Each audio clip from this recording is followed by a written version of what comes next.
बोलो श्यावर रामचंद्र भगवान की जय, श्री हनुमान जी की जय।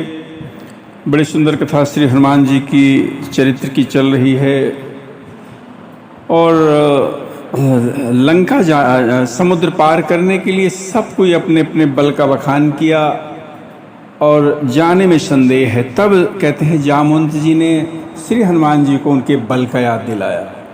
बड़े सुंदर कहते हैं कि उनके बल का याद दिलाया कि आप पवन के पुत्र हैं, पवन के समान आपका बल है। और राम काज लगी तब अवतारा, सुनत ही भयऊ परब ताकारा।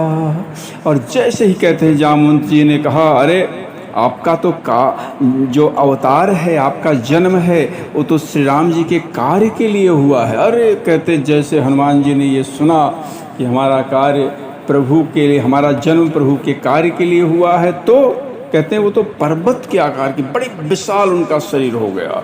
कनक बरन तन तेज बिराजा, मानहु अपर गिरिन्ह कर राजा।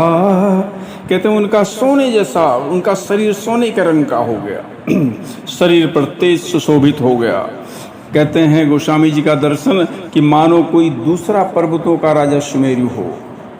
और तब हनुमान जी ने क्या किया कि सिंहनाद कर बारही बारा, और लीलहि नाघं जल निधि खारा।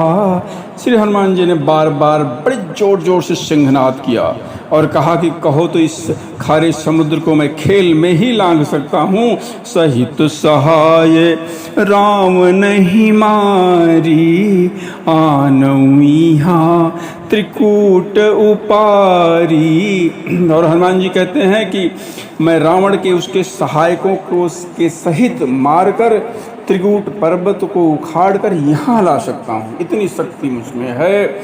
और ना जामवंत मैं पूछूँ तो ही, उचित सिखावन दीजहु मोहि। हे जामवंत जी, हनुमान जी तो कहते हैं बड़ों का बड़ा सम्मान करते हैं। और जामवंत जी से कहा कि मैं आपसे पूछता हूँ, मुझे उचित शिक्षा दीजिए, मुझे करना क्या चाहिए।